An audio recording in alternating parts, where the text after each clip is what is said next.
Welcome to my channel. I'm Elizabeth Liz Muschett, and today we're talking about the full moon in Pisces. It's also an eclipse. And joining me today is my friend and colleague and fellow astrologer, Justin Elzie. Welcome, Justin. How are you tonight? Great, Liz. Thank you for having me on. I appreciate it. I'm so excited to talk about this lunar eclipse that we've been going on today and how it's all affecting us today. Yes, the Pisces lunar eclipse. That's a great thing to talk about. And Justin is an archetypal and wtih astrologer, teacher, author, and seer. And the best way to reach him is through email, justin.lz@gmail.com. I'm an astrologer, author, intuitive, and my website is alightpath.com. And we're talking about the Pisces full moon. And this picture I took a couple of nights ago when we had smoke in the sky, so it made the moon kind of red, but it didn't show up real red on this one, but it was red or orange. So Pisces is a mutable modality. It's a good time to complete and finish projects, tie up those loose ends. It's of the water element, so it's very intuitive. Ruled by Jupiter traditionally, planet of growth, and Neptune, the modern ruler of imagination. And the full moon is a culmination time. It's to release and let go of what we no longer need. Pisces about compassion, and that's where the moon is, and the sun's in Virgo, and Virgo's about analysis and organization.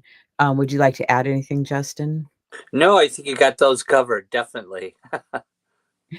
And so here we have the chart. It's also called the blood moon on September 7th, which is today at 11:09 a.m. Pacific time and 2:09 p.m. Eastern time. The eclipse lasted 82 minutes.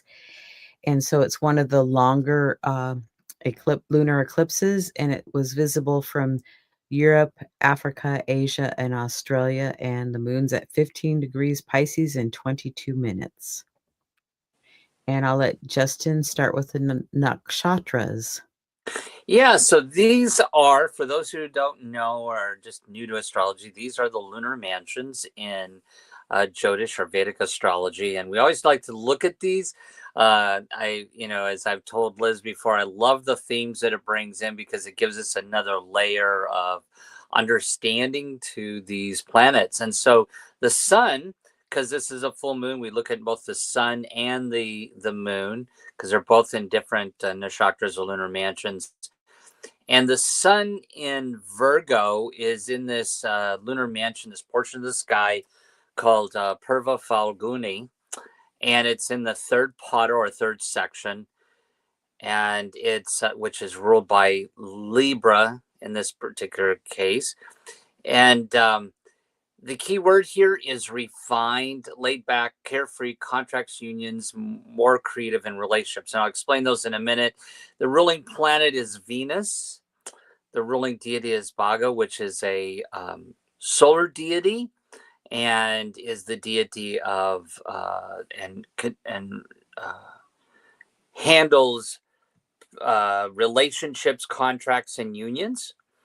And the basis of below here, of course, is above is female partner, base below is male partner.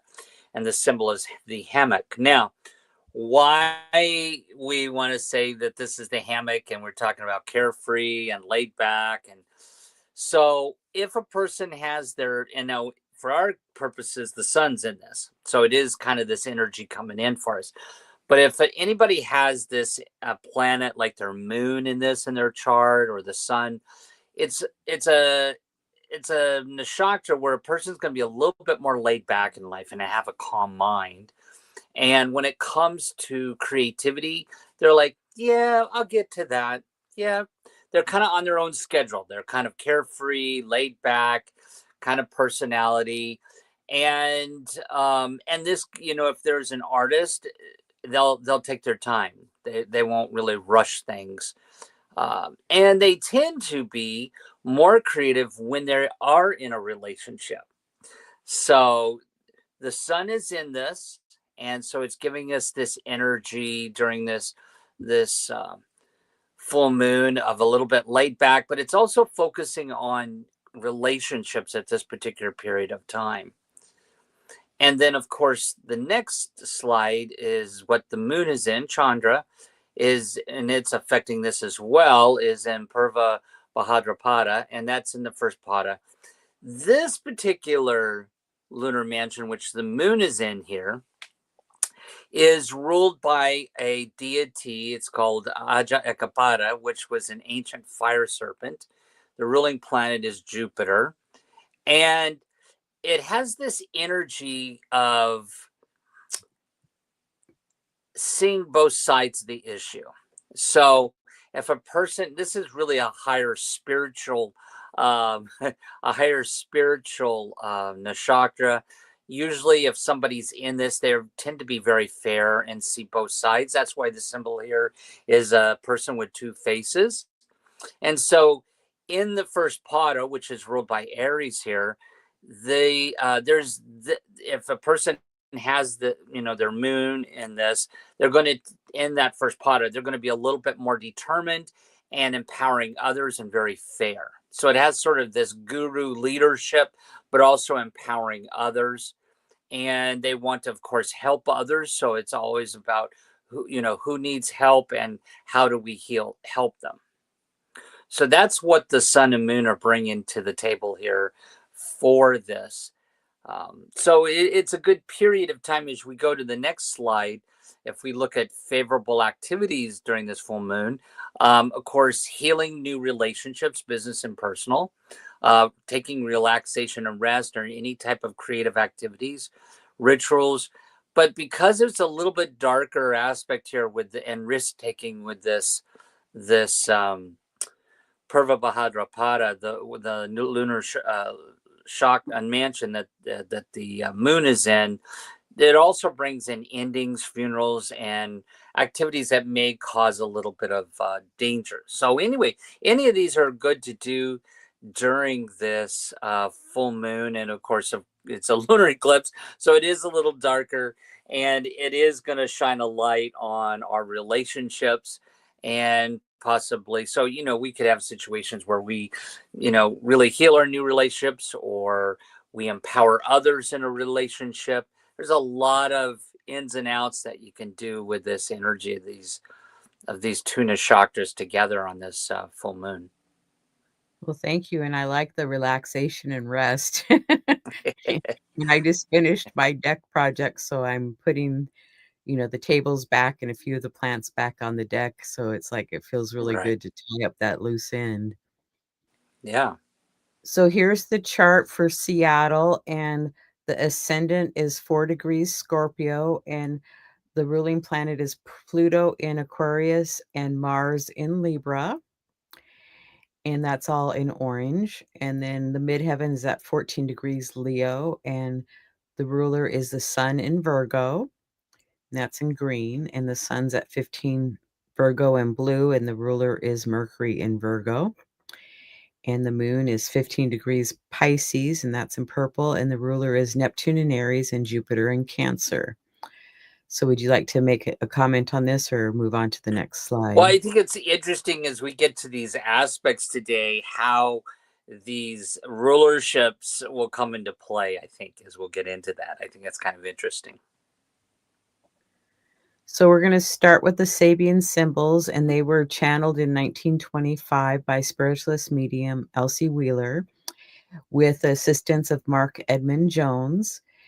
And Mr. Jones believed Elzie had tapped into the ancient mind matrix, and they're basically a saying that creates an image for each degree of the zodiac. And we are quoting the Sabian Symbols from Dane Rudger's An Astrological Mandala. And we use 3 symbols for each. And so what leads up to what's the now and what's it moving towards. So the ascendant at 4 degrees Scorpio, we're going to start with Scorpio 3, and I'll let Justin start us out. Sure. And so the energy coming in on this ascendant is a house raising party in a small village enlists the neighbors' cooperation. And of course, so then of course the key word is cooperation. And then Scorpio 4 is a youth carries a lighted candle in a devotional ritual, the educative power of ceremonies. And so it's the power of the symbol is a key phrase. And then what this ascendant is moving towards is a massive rocky shore and resists the pounding of the sea.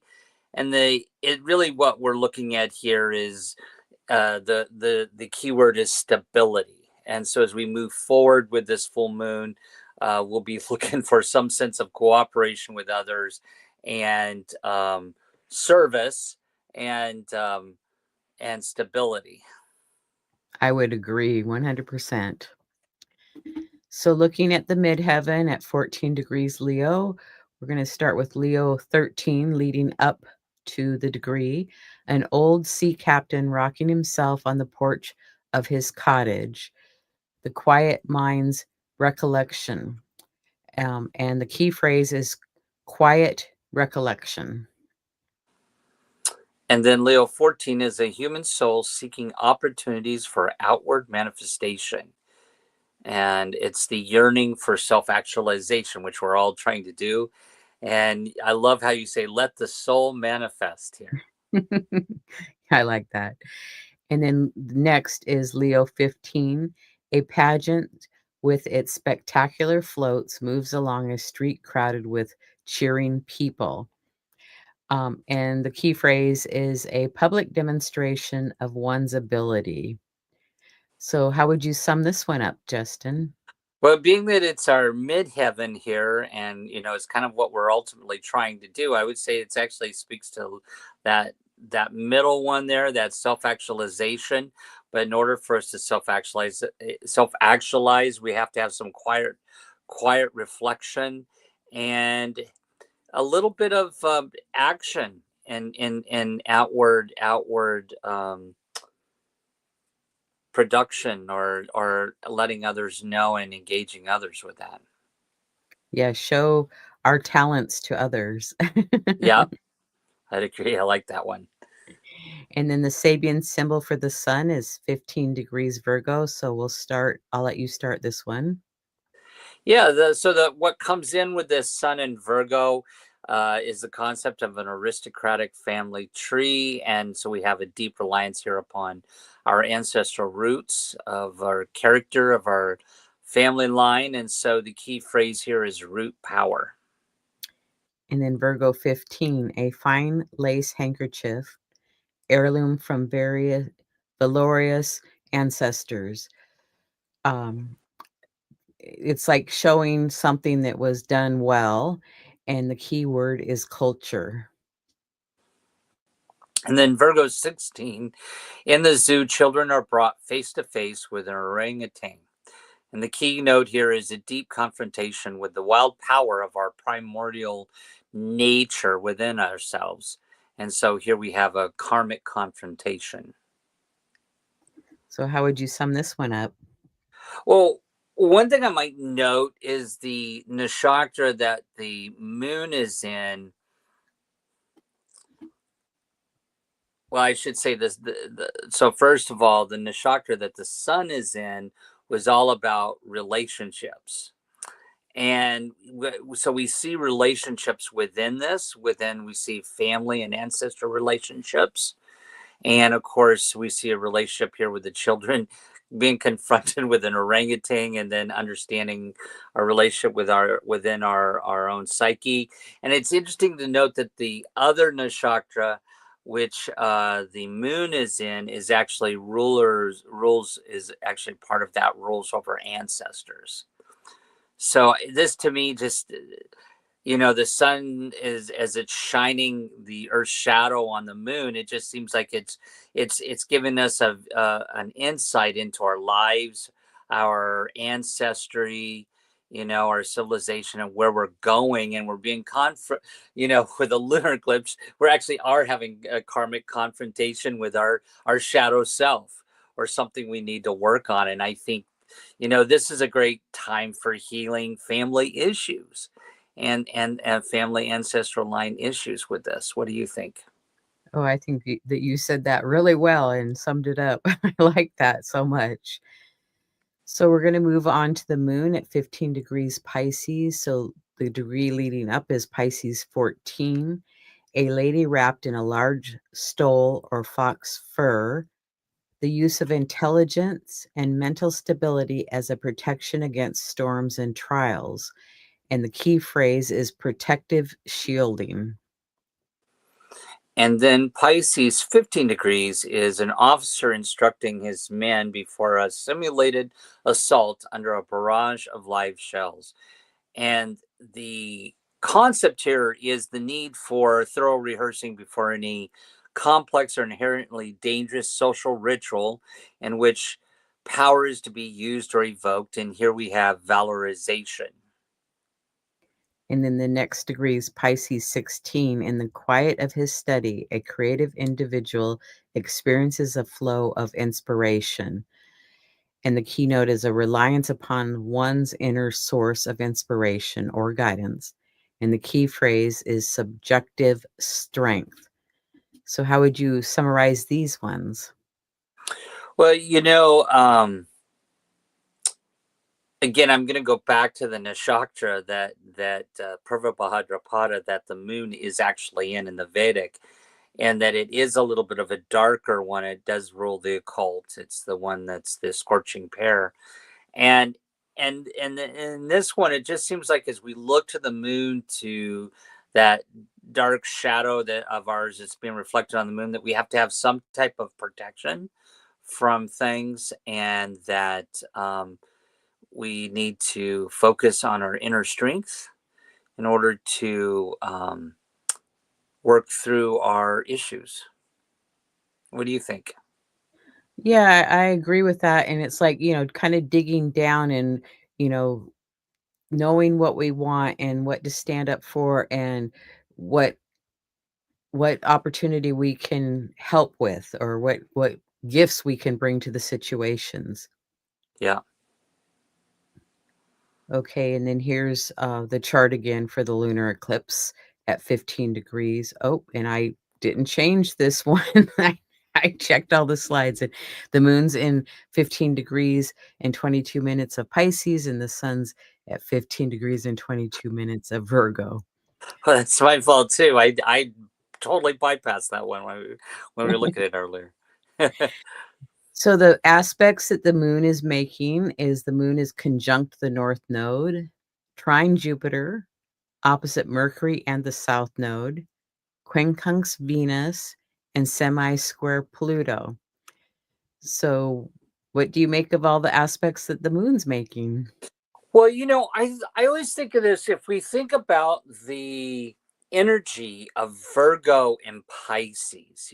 Virgo is that logic, rationality, practical, has a real kind of discriminating personality, kind of sees things clearly and very like matter of fact. Can be a little bit, maybe sometimes a little negative, because it's like, oh no, this is reality, right? Shows you reality. But the Pisces, the opposite, is sort of imaginative and escapism, and sometimes doesn't always want to deal with reality. And I think it's interesting that this is a lunar eclipse, and that sun in Virgo is shining the light of reality onto that Pisces moon, and it's being helped by Mercury, which is very analytical.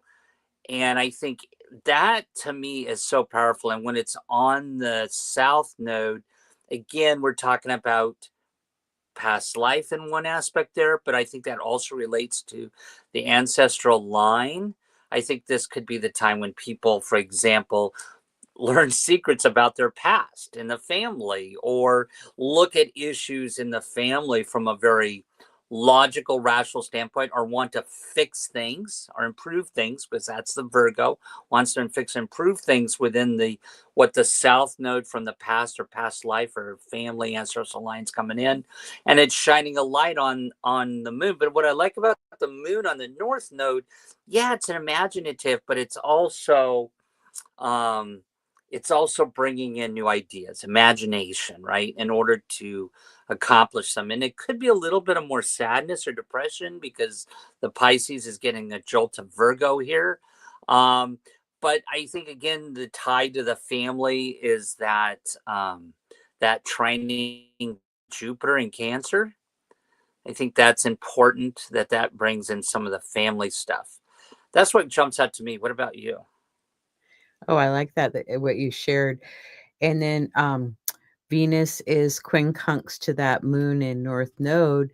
So, there's like some adjustment with that. So, our values, it could be a time to kind of look at our values to see, do we need to readjust our values a little bit, or what we've invested in, whether it's ourselves or Yeah. something else. It could be finances too, but just to kind of look at that. And it's like, do you really like what, you've invested in or attached to? Or it's like, I'm having to work this hard to pay this bill, and is that really worth it to me anymore? Because it might not be worth it anymore in time to, you know, release it gently and easily. So, Yeah. anything else you'd like to say? No, I think I love how you explain. I agree with you on the Venus Moon quincunx or inconjunct. Okay, so now we're going to look at the aspect patterns we have. We have a T square with Jupiter square Mars in Ceres. We have a water grand trine with Lilith, Jupiter, Moon, and North Node, and an ongoing minor grand trine between Saturn, Neptune, Uranus, and Pluto. So jump in anywhere you'd like. I've got to go to the water grand trine. I have one in my own chart. I think again, this again brings out, as we're getting into this, I'm starting to see a consistent theme here around relationships and family. We saw that in the Sabian symbols. We saw that in the chakras.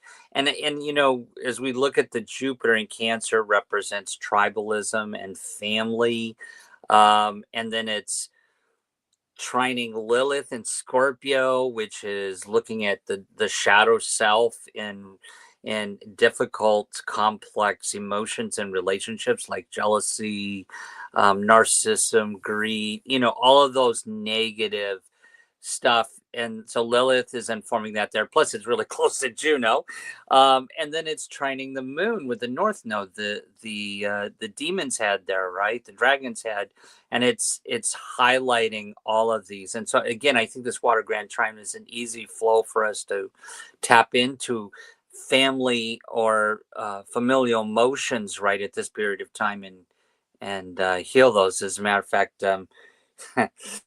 you know, I I'll bring in something personal here. I talk to my mom every Sunday, and I was talking to my mom today, and today she was much more morose, or really just really talking about memories, and she doesn't usually do that. And I thought that was, as I'm looking at this water trine, bringing in the Cancer and the Lilith and the Moon, I think there's a lot going on around family stuff here that's kind of important to pay attention to. What about you? What jumps out with you?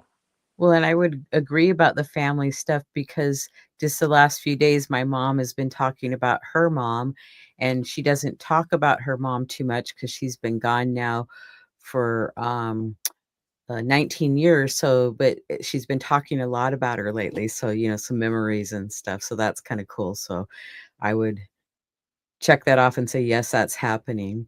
Well, this T square is really interesting between Jupiter, Mars, and Ceres, and Mars is in Libra, the sign of relationships, and Jupiter, the sign of family in Cancer, and then Ceres is in Aries, a little bit of independence, but Ceres is, rules, grains, agriculture, grief. So, we've been talking about the family, so I would just say that this reinforces that, and even, close relationships too, of like working through some of the grief. It's like an opportunity to make those changes and work on some of that healing, like the Mm, Nashakra had mentioned, the healing. yeah, cool. I like that. And And then we've been talking about this minor grand trine for on almost all of my shows, so I don't know if we want to even address it because we've talked about it so much in the past. Well, I think the minor grand trine for me, because it is the outer planets here we're dealing with. I mean, we're dealing well, encompassing all the outer planets there, right? Pluto, Saturn, Neptune, and Uranus. And I think this is more of a less of possibly really a personal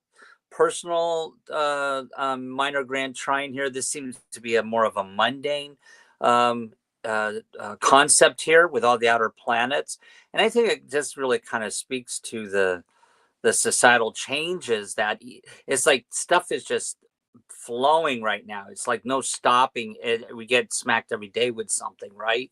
And I think that's part of that flow of energy um, between the especially the the Uranus Pluto trine, and then of course it's bringing in Neptune and Saturn at the same time, then bringing some difficulties. It's an easy flow of stuff coming at us every day, but it's not fun.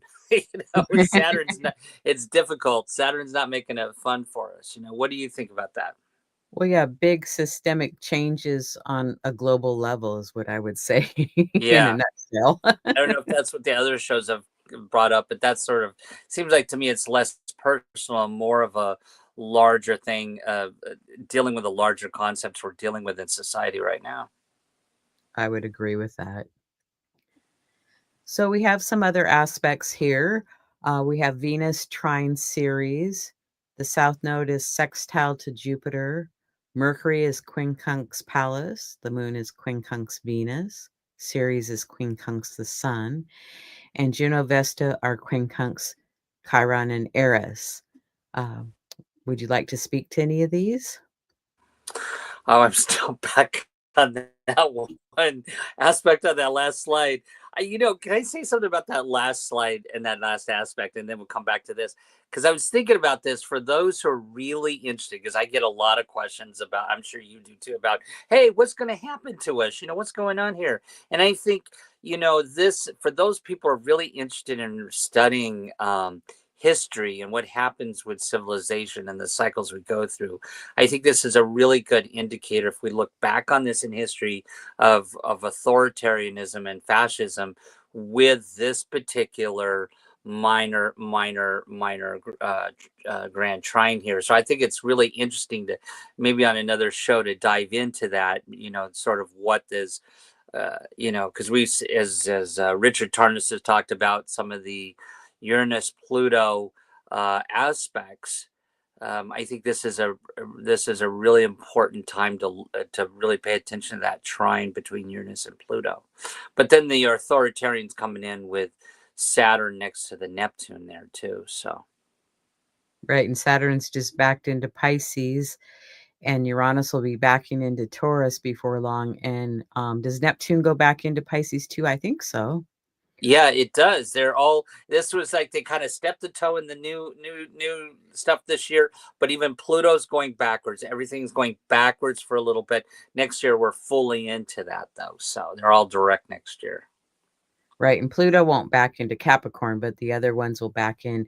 So it's like Right. they've given us a preview, and now we get to go back and finish up some work, um, in Pisces and Taurus, and then move forward and, set that motion in a forward motion. Right. Right. So in this one, the thing that kind of I thought it was interesting, the what you're talking about, the which one jumped out with you? Well, I already talked about the Venus moon node one because I talked about that in the first slide. Well, I just want to say first, the quincunxes are, that they don't have anything in common. They're 150 degrees apart. So it's like it's creating some tension, and it's like some work and adjustments need to take place for them to, get more on stable ground. And it's just interesting that there's, four of them in this chart. So there's, a little bit of it unstable, and we talked about the stability and the Sabian symbols, so we're trying to reestablish stability, I think. I totally agree with you. Because as you say, quincunxes can be an imbalance, and so the one that really jumps out to me, I know you already talked about the Venus Moon one. The one that really like I would be like talking about a lot, also would be the Juno Chiron one.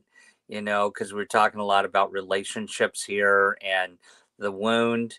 So this is definitely one where we could definitely see issues come up in our relationships around not being valued, because that Chiron's in Aries, and that Juno and Scorpio, the shadow side of that can be cruel.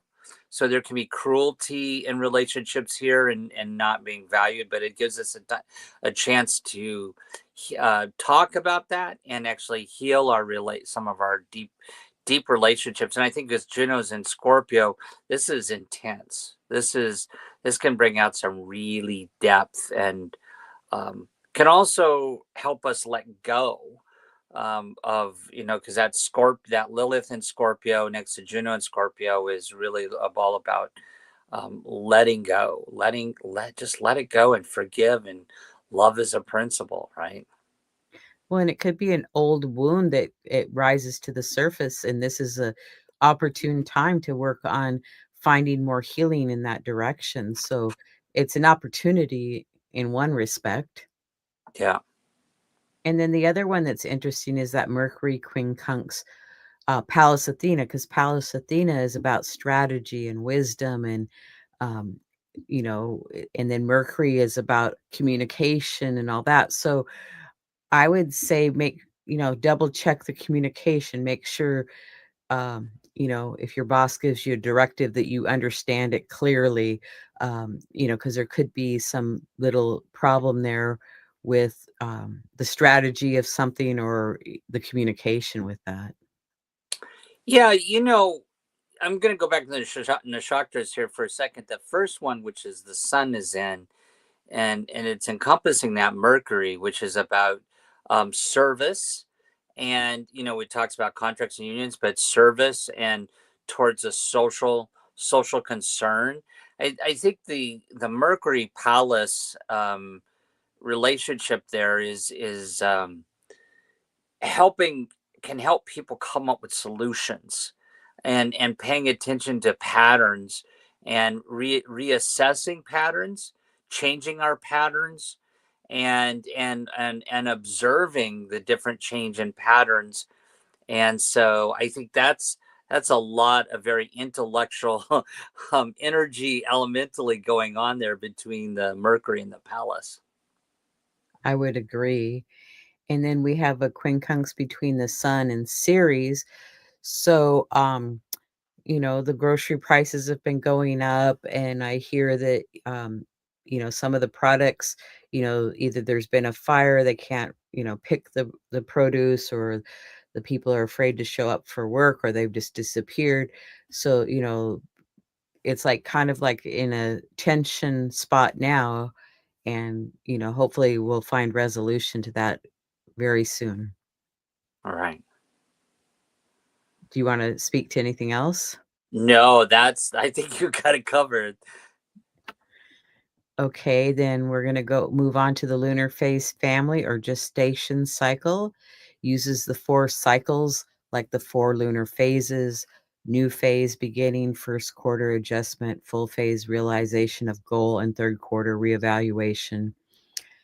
And so we're at the full phase right now, and this phase began on March 10th of 2024 at 20 degrees Pisces and 16 minutes. So if you keep a journal, or you can think back to anything that was going on, maybe you started a project at that point, and then the first quarter would have been December 8th of 2024 at 17 degrees of Pisces. So, maybe there was some adjustments around that period, and then now we're at the full phase. So it's like the realization of the goal or the project that you put out there. Is it producing?